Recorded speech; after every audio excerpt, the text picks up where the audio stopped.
Hey there, guys. So we're going to do this a little bit different today. I'm going to be full screen instead of part of the screen. So this is going to be a little bit new. We're going to change it up just a little bit.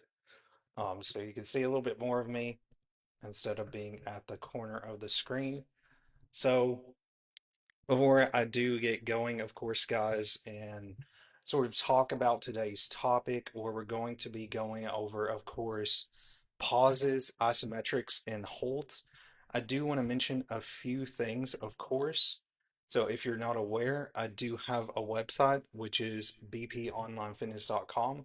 There's a ton of information on there as it relates to online fitness coaching, and you can find out a ton of information to really help you sort of understand what I have to offer as it relates to online fitness coaching and programming itself. I do also have a free fitness blog that I upload to each and every month, and then I do also, or each and every week, I should say. And then I do update it with a new live stream on my homepage, which this one will be up there as well for you to view. So, another thing too is that if you're not aware, I do TikTok live streams every Tuesday at 12 p.m. Central Standard Time.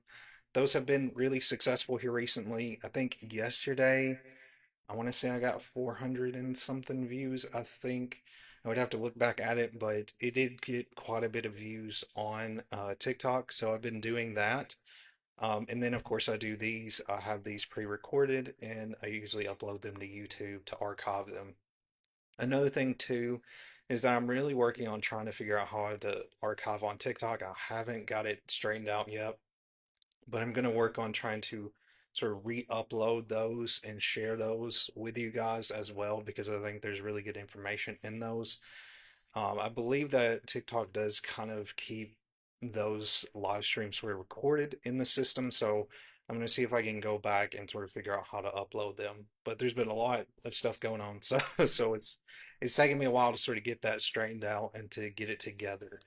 So I did want to share that as well. That's every Tuesday I do those, the TikTok streams, and then every Wednesday I do these on, of course, the same time.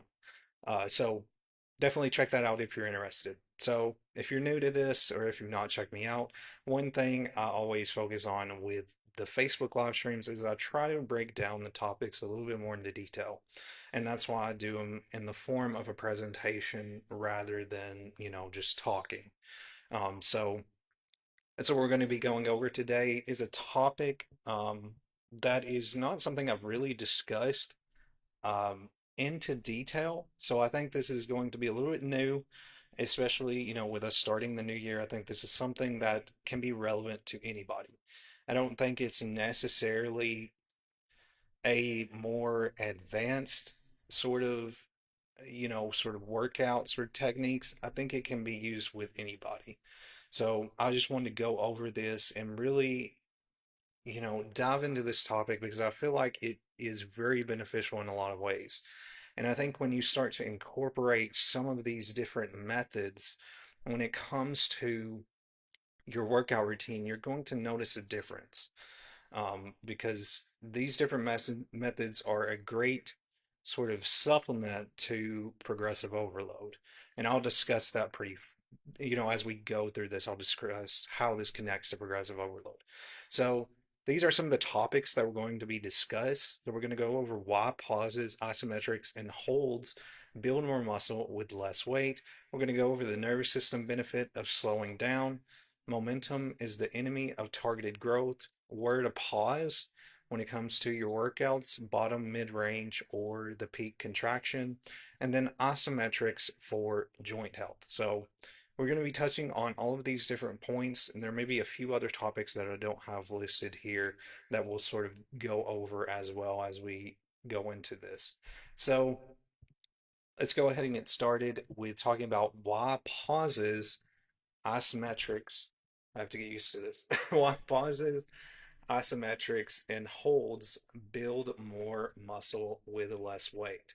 So, momentum is removed when it comes to your pauses, isometrics, and holds. So, pauses themselves eliminate the bouncing and the swinging, forcing the muscles to do the work instead of gravity. So what we're talking about, and again, I know this topic is going to be somewhat new to a few people, but what we're really talking about when it comes to pausing is basically what we're doing. Like, I've discussed this before, but when we go through workouts, there's basically three different phases that we're sort of going through. And those phases are, of course, your you've got your eccentric phase, your isometric, and your concentric phase. So these are three phases, and that isometric is sort of like your in between phase. And this is where mostly the pausing sort of happens.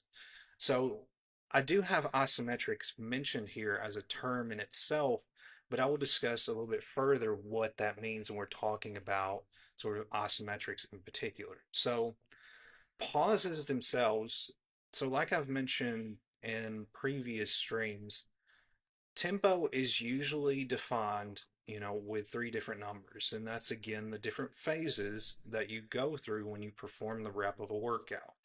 So again, to give you a clear example, when we're doing a bicep curl, we have that, sort of starting position, where we're lifting the weight up.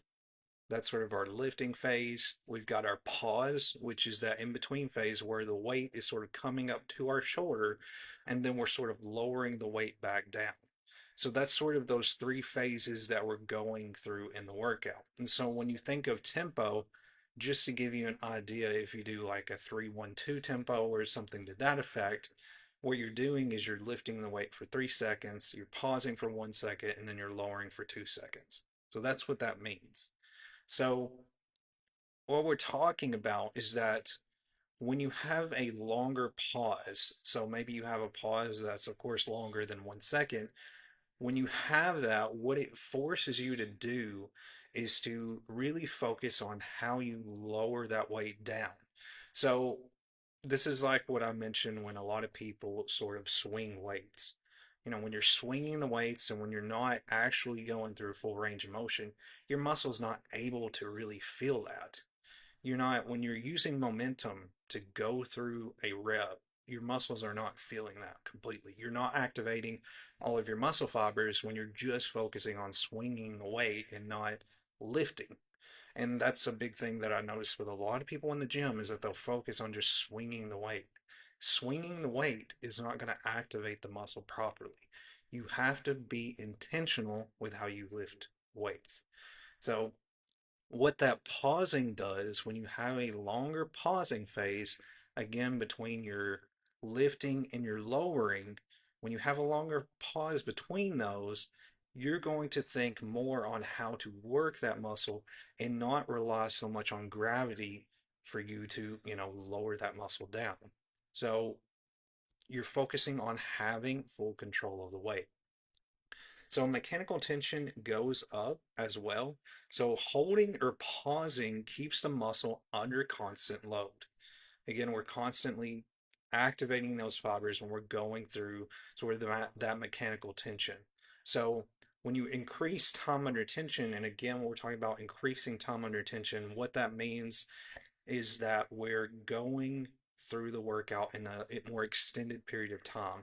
Our tempo is a little bit longer. We're spending a little bit more seconds in the phases of the workout that we're going through. So that's what it means when we're spending more time under tension. We're going through that rep a little bit longer to allow for more sort of mechanical tension to sort of activate. Another thing too is there's more muscle fiber recruitment. So like what I mentioned when we talked about momentum just a few moments ago, muscle fiber recruitment is really activated when you have slower reps. So like I mentioned, when you're swinging your weights, those muscle fibers are not really able to react to that. You're just swinging the weights. They don't have time to react to it because you're swinging so fast and you're not focusing on intentionally lifting. So if you're constantly doing that and you're not seeing progression, it's because those muscle fibers are not activating properly. You have to focus on intention. So slower reps and holds require the nervous system to recruit more muscle fibers. And again, you're activating the nervous system more when you are slowing down your reps. So this is what's leading you to sort of maintain position and control. And again, when you focus on slowing down, it really makes you think more about how you perform the reps. If you're swinging, you're just swinging and you're not thinking about what you're doing. But when you have to intentionally slow down, it makes you fully aware on what you're doing. And that kind of goes back where I've mentioned about the concept of mind muscle connection, where we're thinking about, how we're doing this workout. Are we squeezing our chest when we're doing a chest press? Are we, really holding that contraction in the biceps when we're doing a bicep curl? Are we really extending, our arms as much as possible when we're doing a tricep extension and really feeling the tricep activate? So you have to think about all of those different factors. And that's, I think, where a lot of people sort of miss the mark with progressing in workouts because they don't go into the gym being intentional about why they're going in there. Why, being intentional about how you're performing workouts. And I say this all the time to clients is this is a very important concept to get a grasp of is that you have to be intentional when you go to the gym. Otherwise, you will not progress. You have to think about what you're going in there to do. Am I activating the muscle properly? Am I slowing down my reps? Am I, spending enough time under tension? Am I really progressing in my reps? Am I, able to max out my reps? From going, if I was at 8 reps, am I able to get to 9 reps? And sort of thinking about all those different aspects of progression. Now, you don't have to obsess about it. That's not what I'm trying to say. What I'm trying to say is that you have to go into your workouts to really sort of have that intentional sort of thought process and that mindfulness on why you're in there. What can you do today that can sort of progress you, at least 1% better in your workouts? It doesn't have to be big leaps every day. It's about small steps. So you have to think about when you go into the gym, what can I do today, that's a small step forward that can sort of lead me to progression. And like what I've mentioned when we talk about progressive overload, and again, progressive overload is sort of the concept of, you know, gradually increasing weights. And so with progressive overload, the same concept applies here when we're talking about pauses and isometrics and holds, is because it's still the same sort of concept where, each week, you can use a method like, pausing and holding, and it doesn't have to be like, okay, let me, max out everything on every workout. It doesn't have to be like you have to take huge leaps. It's all about, really being intentional on making those small steps towards reaching your goal. And that's what I want to get across. I don't want you to think that you have to be obsessive on, progression per se. You have to just really go into everything with a thought of what can I do today to, make a small step forward. And I know that if you're somebody who's kind of got that mindset of progression, that you can kind of get obsessed with. Sometimes that happens with me. And like with nutrition, I kind of get obsessed with making sure everything, okay, I tracked everything. And it can kind of get to that point with it, depending on your sort of personality. But I don't want you to think that you have to, go into your workouts obsessing about it. It's just about being more mindful on what you're doing. So the nervous system benefits slow down. So, like what I mentioned in the previous slide, the nervous system is activated and really, being, sort of engaged more when we slow down reps. So again, this goes back to that improved motor unit recruitment, where we're having more muscle fibers sort of being recruited in workouts, which leads to better hypertrophy. So slower reps give the nervous system time to recruit the right muscle fibers instead of defaulting to momentum or compensation. Again, like what I mentioned with swinging the weights. When you focus on swinging the weights, your muscles are not able to get a grasp on what you're doing. Strong mind muscle connection. Again, this sort of sharpens that awareness on how you're performing the workout. You feel where the load is, and it's allowing your brain to send clear contraction signals to the target muscles. So, like what I mentioned with mind muscle connection, it's not just, a concept that is just there, okay, being mindful on how you're lifting the weight. It does play a role in how you really activate those muscles. So, when you have that connection between how you're lifting the weight and how you're sort of cueing yourself with how, to lift the weight, again, an example of this when we're talking about mind muscle connection is really like when we're doing a bicep curl, we're thinking about squeezing the biceps. When I do that, I'm thinking about squeezing the biceps when I get to that sort of top position. And then, of course, slowly lowering the weight down. So I'm sort of internalizing what I'm doing, both physically and mentally. I'm sort of making those connections together. And that's what it means to have that mind muscle connection.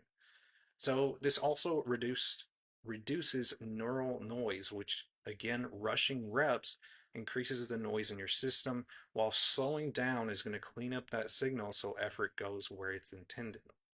It's also going to lead to better joint stability and coordination. So the nervous system learns to stabilize joints before producing force. So when you improve movement quality, it's going to lead to sort of long-term resistance as you progress through your workout routine. So it's not just, about just our physical progression as far as like when we're talking about muscle, but it does have a connection to our nervous system at the same time with how we're able to perform the workouts and our performance and coordination in those workouts at the same time.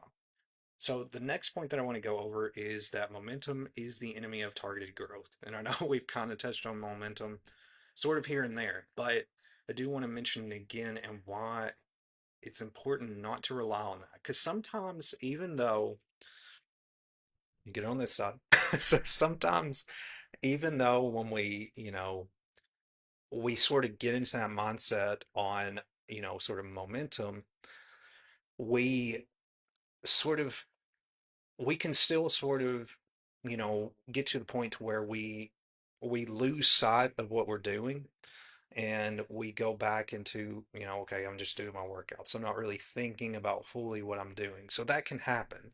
So you have to sort of keep this, intentional, sort of thought in how you go into workouts. So muscle growth isn't about moving the weights from A to B. It's about keeping that tension where it belongs on the targeted muscle.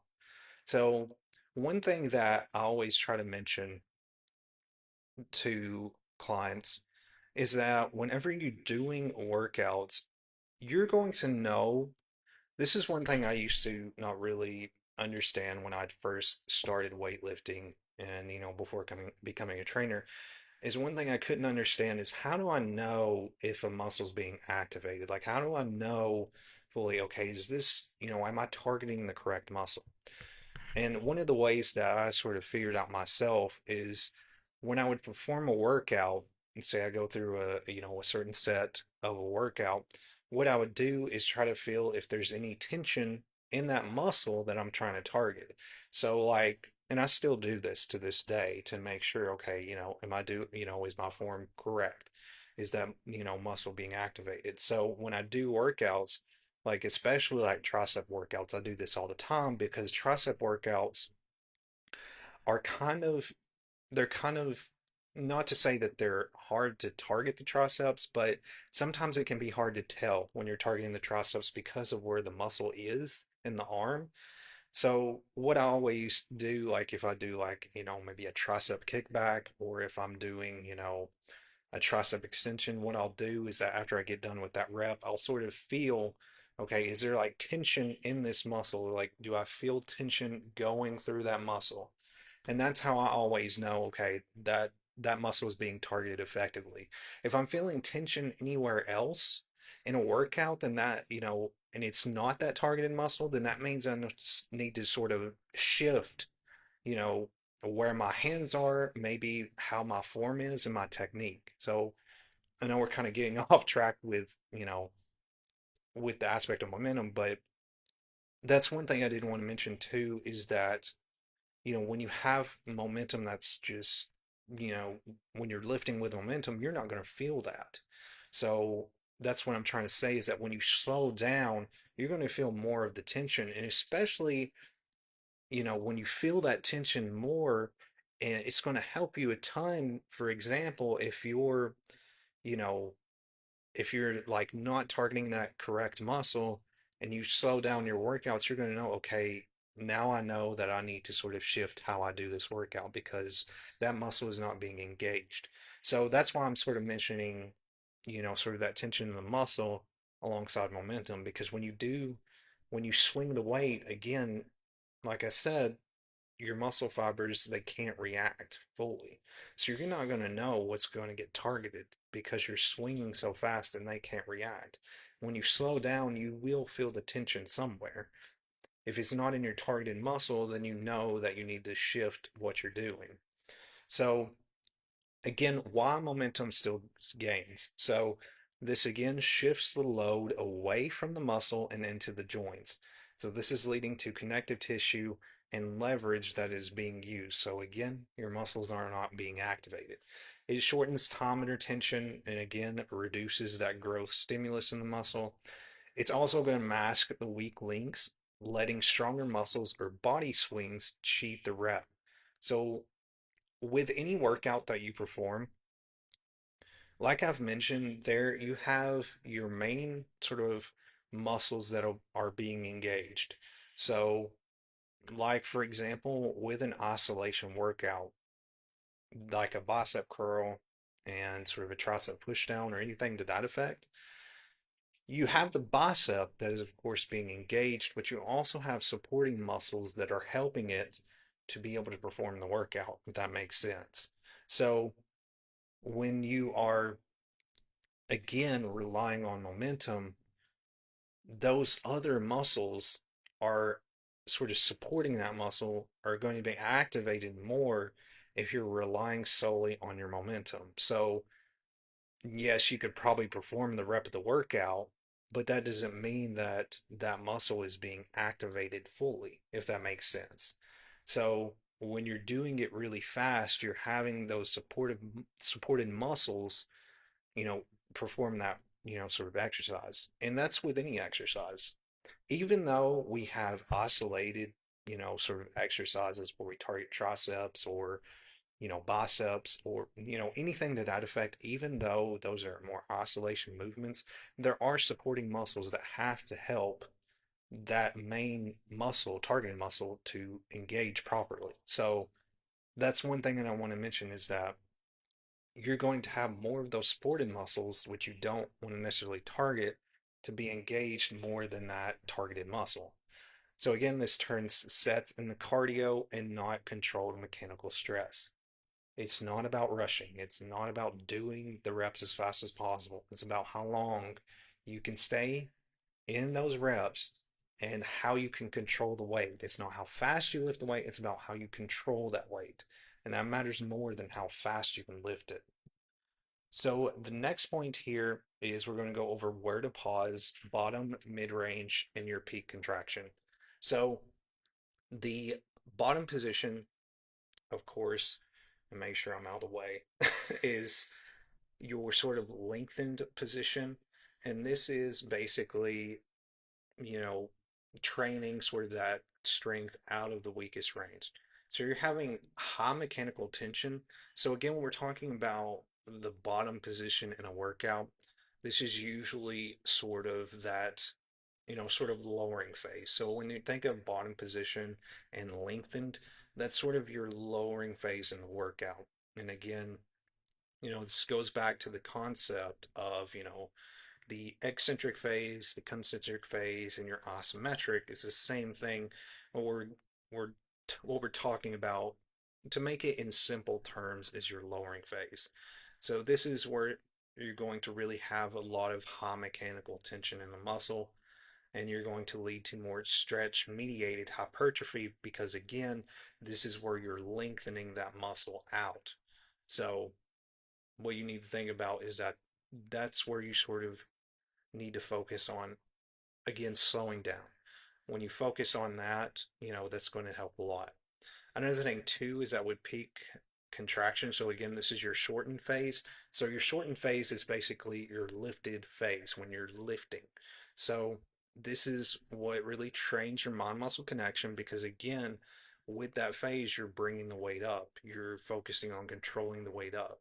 Whereas with the lowering phase, you're doing the opposite of that. You're lowering that weight down. So you're not really thinking about, bringing it up. It's a different sort of concept. So you have more metabolic stress that happens in the peak contraction. Again, think of the peak contraction as the lifting phase. And so there's more muscle awareness and finish in this phase. So the mid range or the transition zone, so this is again that in between. So we have our lifting, we have our lowering, but then this mid range is sort of in between there. It's that sort of pause in between.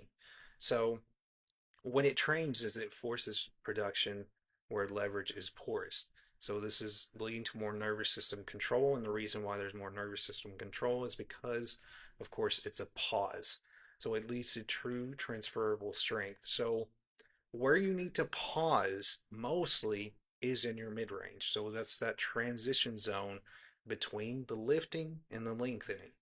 So you need to think about, you know, again, like what I mentioned with tempo, when you focus on, a good tempo range, just to give you an example, again, the 3-1-2, that's again where we're lifting the weight for 3 seconds, we're pausing for at least 1 second, and we're lowering for 2 seconds.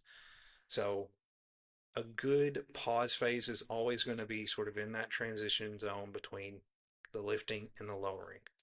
So I did want to mention that as well. So isometrics for joint health. So again, like what I mentioned with isometrics, isometric is again the in-between phase.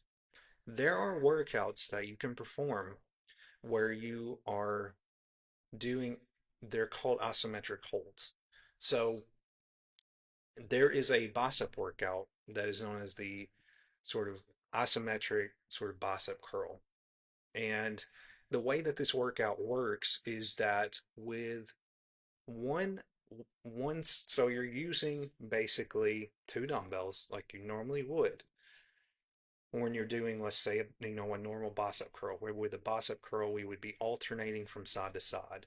So when you're doing a isometric sort of bicep curl, you have one side in sort of a hold position. So you have one side that's in sort of a contracted position. And then your other side, what you're doing is you're doing a normal bicep curl while at the same time you're keeping this other side in a hold. So you're keeping it in a contracted position. So that's what a sort of isometric base workout is where they're more unilateral in nature and to where they focus on one side at a time. So like you're curling with one side, but then you're having a hold in the other. So it's creating more sort of mechanical tension in this other muscle because it's having to stay in that contracted position, and those muscle fibers have to be activated for a longer period of time while we're focusing on coordination on this side and keeping this balance. So that's a more advanced workout, of course, but it is beneficial in a lot of ways. When you have those isometric workouts, it helps a ton with your joints. And that's sort of what I'm trying to mention. What an isometric is that we're holding a contracted position. So why isometrics support joint health? So again, this increases tendon and ligament stiffness. So this leads to better force transfer. So when you include these types of workouts in your routine, it's going to transfer to any other workout you perform. So you're going to have better force transfer. And what that means is that going between each sort of phase in the workouts, the way you sort of transfer that, weight and go through that range of motion is going to be so much smoother and more fluid. It's also going to improve joint stability without excessive movement. It's going to strengthen muscles at specific joint angles. And it's also going to reduce unnecessary joint shear and wear. So keep that in mind as well. Strong joints come from controlled tension and not just constant motion. So again, we're talking about it's the same concept. where we're not focusing on how fast we're moving it or, how quickly we're trying to lift the weight. It's about how we have tension in that, sort of muscle and how we have, a controlled tension through the rep that we're performing. So I hope that this is, sort of all understandable with what I'm talking about, because I know that this concept, can kind of be a little bit hard to understand because there's a lot of fitness terms. But again, what you're thinking about is you're thinking more about, you know, really intentionally holding the weight, focusing on that sort of contracted position with the isometrics. So extending sets with holds instead of junk volume. So what is junk volume? So junk volume is basically reps done after tension drops.